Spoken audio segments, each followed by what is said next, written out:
Oman की खाड़ी से उठी महासंग्राम की नई लहर।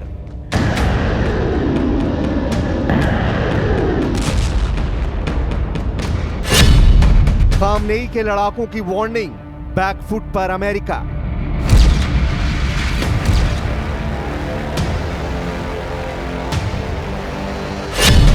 समुद्री सीमा पर ईरान ने लगाया वार्निंग बैरियर।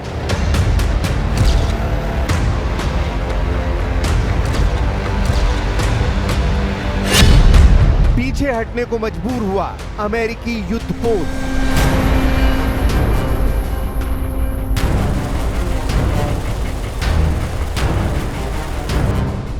क्या महायुद्ध का एक नया दौर बहुत जल्द शुरू होने वाला है?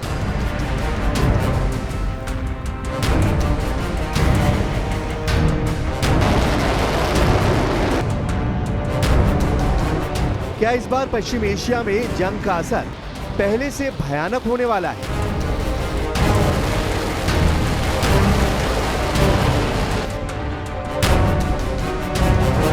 क्या इजराइल अमेरिका बनाम ईरान की जंग में बहुत बड़ी तबाही होने वाली है?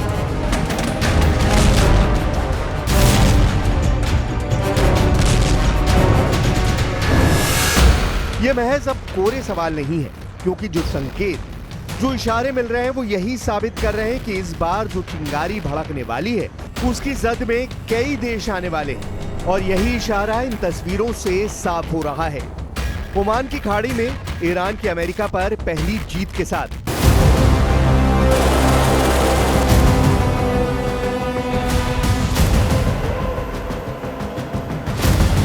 लेकिन आपके मन में यह सवाल जरूर उठ रहा होगा कि आखिर ऐसा क्या हुआ कि ईरान के लिए एक छोटी सी घटना जीत बन गई। यही समझने के लिए आपको सबसे पहले उस एक घटना को समझना होगा जिसकी बुनियाद पर एक नए महासंग्राम की नींव तैयार हो रही है।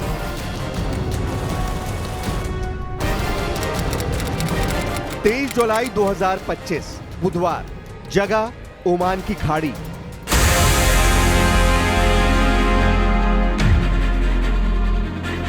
तेईस जुलाई बुधवार को ओमान की खाड़ी में जो हुआ उसे ईरान अपने लिए एक रणनीतिक जीत मान रहा है। ईरानी सरकारी टेलीविजन के मुताबिक एक ईरानी नौसेना का हेलीकॉप्टर रूटीन गश्त पर था जब उसने अमेरिकी युद्धपोत यूएसएस फिट्जगेराल्ड को ईरानी समुद्री सीमा के करीब आते देखा।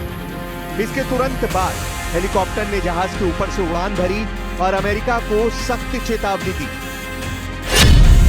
हमें मजबूर मत करो। ये महज एक चेतावनी नहीं थी, ये एक नया तेवर था। और इससे पहले कि बात बिगड़ती, यूएसएस फिट्जगेराल्ड ने दिशा बदल ली और दक्षिण दिशा में खाड़ी से पीछे हट गया। ईरानी मीडिया ने इसे साफ तौर पर जिक्र करते हुए इसे तनावपूर्ण सामना बताया।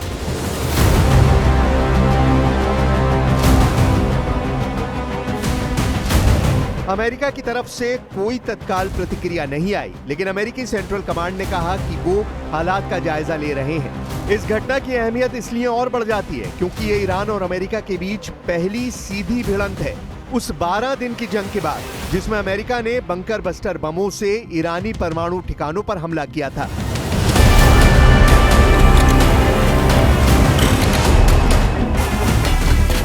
ईरान ने अपने हेलीकॉप्टर की सुरक्षा को लेकर भी संदेश दिया। उसकी एयर डिफेंस ने खुले तौर पर कहा कि यह हेलीकॉप्टर पूरी सुरक्षा में और किसी भी अमेरिकी हरकत का जवाब दिया जाएगा।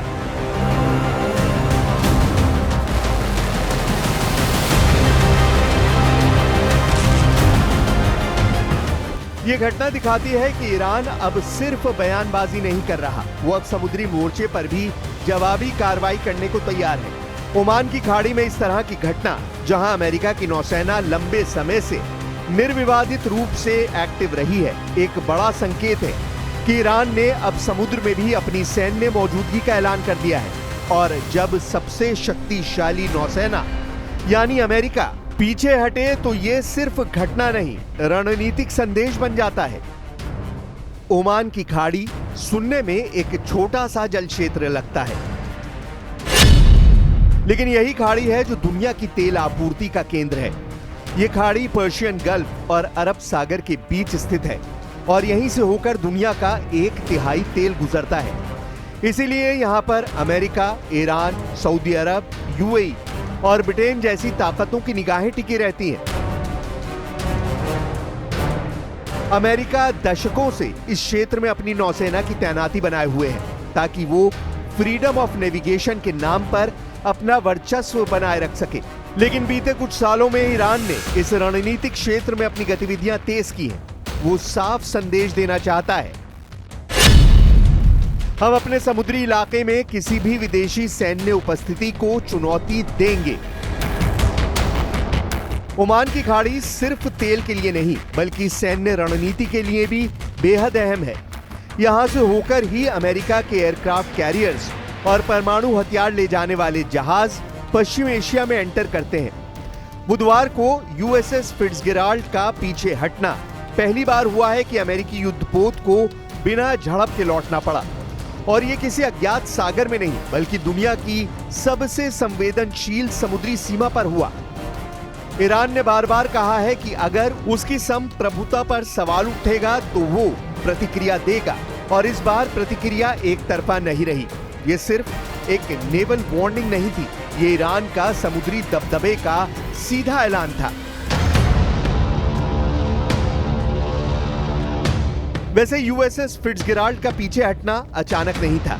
ये एक रणनीतिक मौन हो सकता है, एक तरह का संयम, या शायद भविष्य की आक्रामकता का नया प्लॉट। अमेरिकी सेना की सेंट्रल कमांड की ओर से अभी तक कोई ठोस बयान नहीं आया है।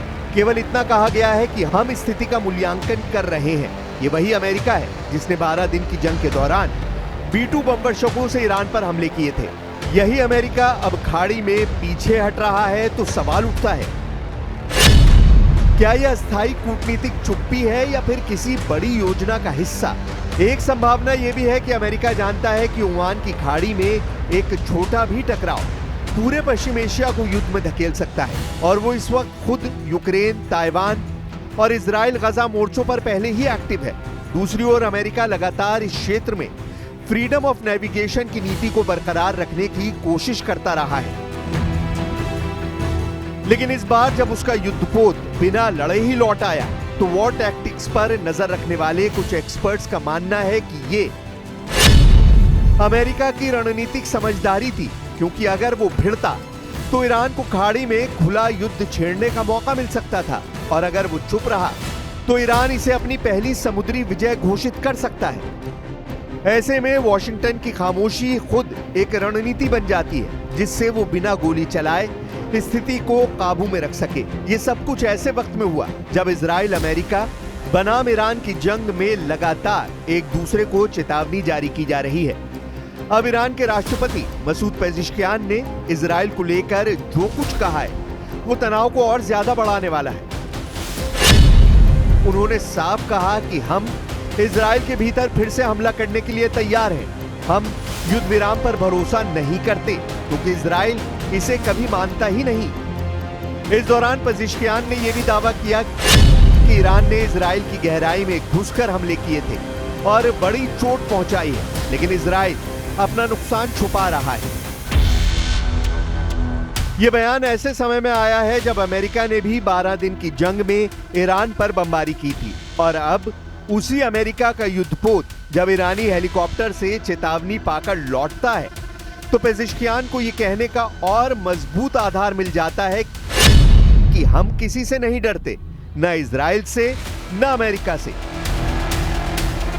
यह चेतावनी इस बात का भी संकेत है कि ईरान अब रक्षात्मक मुद्रा में नहीं है। वो मानता है कि युद्ध अभी खत्म नहीं हुआ बल्कि उसका अगला दौर बस शुरू होने वाला है।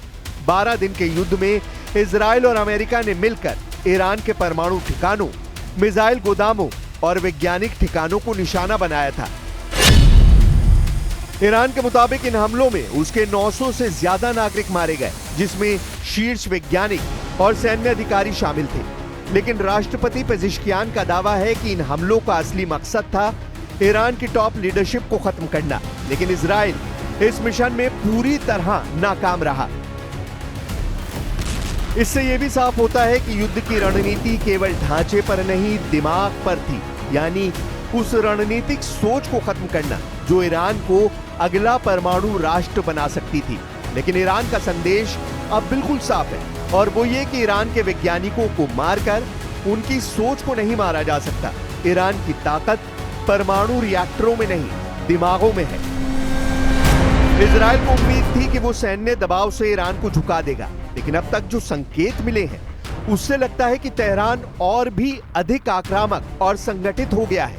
इसे इस तरह से भी समझा जा सकता है कि ओमान की खाड़ी के ठीक दक्षिण में अदन की खाड़ी है और उससे भी आगे बाब अल मंदब एक बेहद संकीर्ण जलमार्ग, जहां से होकर दुनिया का 1/3 तेल जाता है।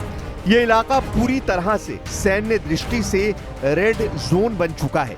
यहां पहले से ही ईरान समर्थित हूती विद्रोही अमेरिका और ब्रिटेन के जहाजों को निशाना बना रहे हैं। अब अगर ईरान सीधे तौर पर अपने हेलीकॉप्टर और नौसेना को इन इलाकों में उतारता है तो अमेरिका को कई मोर्चों पर एक साथ लड़ना पड़ेगा। यहां पहले से ही ईरान समर्थित हूती विद्रोही इजराइल जाने वाले जहाजों को निशाना बना रहे हैं। ओमान की खाड़ी में यूएसएस फिट्जगेराल्ड का पीछे हटना एक संकेत हो सकता है कि अमेरिका अब इस इलाके में खुला युद्ध नहीं चाहता, क्योंकि वो जानता है कि यहाँ एक गोली का मतलब हो सकता है पूरे पश्चिम एशिया में विस्फोट। लेकिन ईरान इसे एक सामरिक स्पेस की तरह देख रहा है, जहां उसे धीरे धीरे वर्चस्व बढ़ाना है और हर अमेरिकी वापसी को अपनी जीत में गिनना है। ओमान की खाड़ी में यूएसएस फिट्जगेराल्ड का पीछे हटना कोई सामान्य घटना नहीं है। ये एक सैन्य टकराव से टला हुआ युद्ध नहीं, बल्कि भविष्य के महासंग्राम की प्रस्तावना है। अमेरिका जैसी महाशक्ति का बिना लड़े लौट जाना पश्चिम एशिया में बदलती रणनीतिक हवा की ओर इशारा करता है और ईरान ने इसे महज एक कूटनीतिक सफलता नहीं, बल्कि एक समुद्री विजय की तरह प्रस्तुत किया है। अब तस्वीर साफ होती जा रही है। ईरान अब सिर्फ गुटनिरपेक्ष ताकत नहीं, बल्कि अमेरिका और इजराइल के खिलाफ एक संगठित और रणनीतिक फ्रंट बन चुका है। तेहरान अब अपने शब्दों से नहीं, अपनी हरकतों से संदेश दे रहा है। हवाई हमलों का जवाब हवा से और समुद्री घेराबंदी का जवाब समुद्र से मिलेगा। उसकी आक्रामकता केवल रक्षात्मक नहीं है, ये उसकी सोच में बदलाव का संकेत है। अब प्रतिक्रिया नहीं, पहल की रणनीति अपनाई जा रही है। इसीलिए यूएसएस फिट्जगेराल्ड की वापसी अमेरिका के लिए सिर्फ एक रिकॉल नहीं, बल्कि रीथिंक का क्षण है। क्या वो हर मोर्चे पर एक साथ लड़ सकता है? यूक्रेन, ताइवान, गाजा और अब ओमान की खाड़ी? जवाब शायद ना हो, लेकिन ईरान जानता है कि अमेरिका की यही थकावट उसकी सबसे बड़ी ताकत बन सकती है।